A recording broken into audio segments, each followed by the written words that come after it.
In the last two parts I talked about Crash Bandicoot and Crash Bandicoot 2 Cortex Strikes Back. Today I will be talking about Crash Bandicoot Warped, the final game in the trilogy. Now I hear a lot of people say that this is the best of the trilogy. I have to strongly disagree. The game tries to do too much, and it ends up falling on its face. That's how I feel about this anyways. People say they like this one, but they don't like Wrath of Cortex. It doesn't make any sense to me because this is basically Wrath of Cortex. And with that, let's get started with Crash Bandicoot Warped.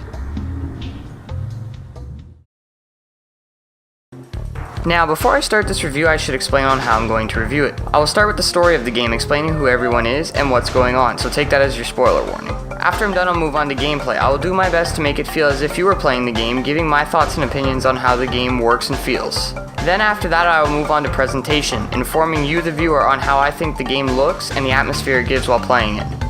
And finally, I'll be comparing it to the original game as I go. I feel like it's the necessary thing to do, as this is a remake after all. And one last thing, this is my opinion. If you don't like it, I don't give a fuck really. Taking off right after the second game, Crash and Dr. Embryo have destroyed the Cortex Vortex, sending it crashing down to Earth. A large piece of the Vortex smashes into an ancient monument, freeing a mysterious figure. This figure turns out to be Uka Uka, Aku Aku's evil brother, and was giving Cortex orders from inside his temple all this time. Uka Uka confronts Cortex, explaining that he has failed him twice and there are no more power crystals or gems left on Earth, ruining their plan for world domination. Uka Uka has lost all his patience with Dr. Cortex, but instead of killing him, he spares him and introduces him to Dr. Entropy, a master of time and the creator of the Time Twister. The Time Twister is their final attempt at gathering the crystals and gems for world domination. This has always been kind of confusing for me. How does Crash have access to the Time Twister? How did he get there? And how come Cortex and their minions are not seen gathering the crystals as well? Do they just wait for Crash to gather all the crystals? I really don't know. It doesn't make a whole lot of sense. But anyways, moving on. After collecting all 25 crystals, you fight Cortex again. You win, but wait. Like every other Crash game, there is two endings. Uka Uka says that they have another chance to gather all the gems in return, even though they don't go get any of them.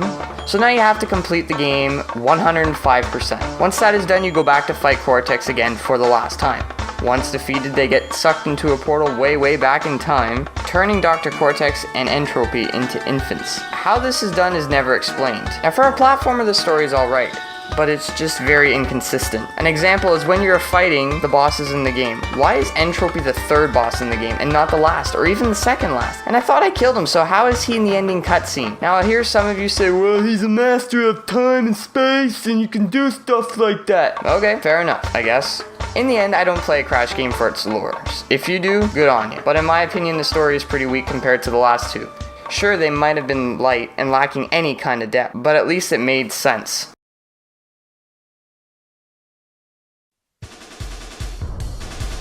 Oh boy, where do I start? A lot has changed from the previous titles, and if you ask me, maybe a little too much.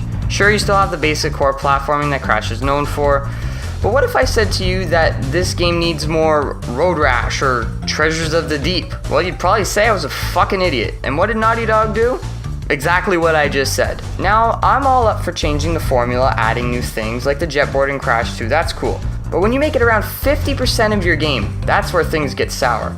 In this platformer, Crash and Coco are now riding a tiger, a motorcycle, a jet ski, flying planes, and going underwater.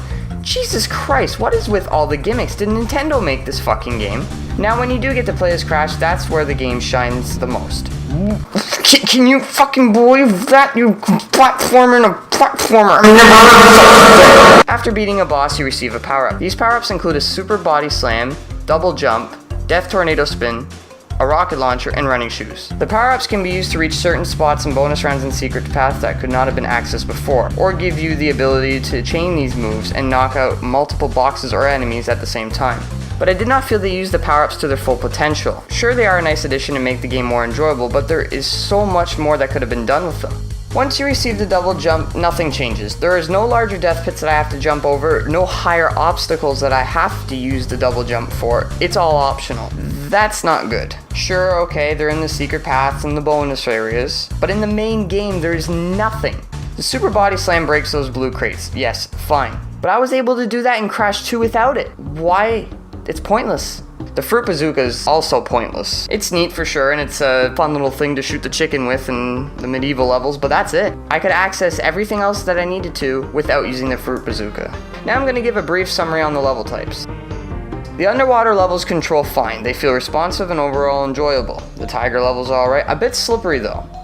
You don't carry any momentum when you jump, even if you're running, so it can make it a bit odd for your first time playing this, especially if you played the originals. The jet ski. I have read and heard a lot of people are having issues with this, but I did not have as much trouble with it as I thought. That is until the time trials. Good God. I must have spent at least 2 hours trying to get all the relics in the jet ski levels. That's just because I'm used to the originals. It feels like they were going for a more realistic approach, but it just does not fit well at all in this game. The motorcycle. How the fuck did they make this feel so close to the original? It's kind of scary. Too bad I hated the motorcycle levels as a kid and I still do now.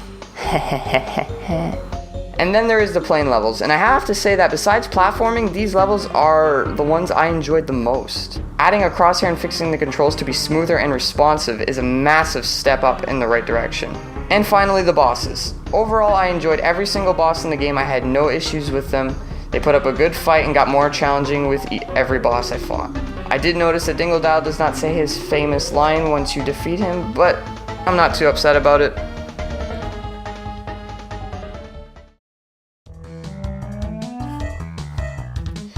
Now, I'll keep this rather short as I feel there is not much to say that I haven't already said in the past 2 reviews. If you have not already watched them, I encourage you to give them a look. When it comes to presentation, this is the game that I was most hyped for.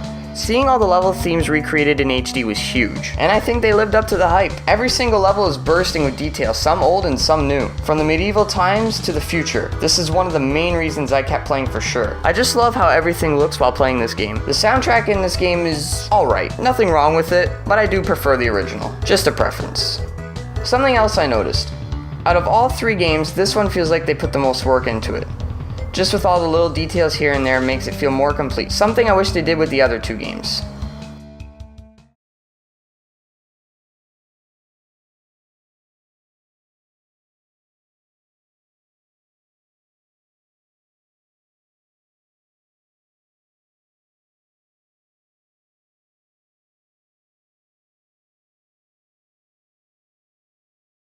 Ooga ooga. Ooga ooga has I can't say that now. Ooga ooga ooga. Once you receive the duggle jump. I really hate reading.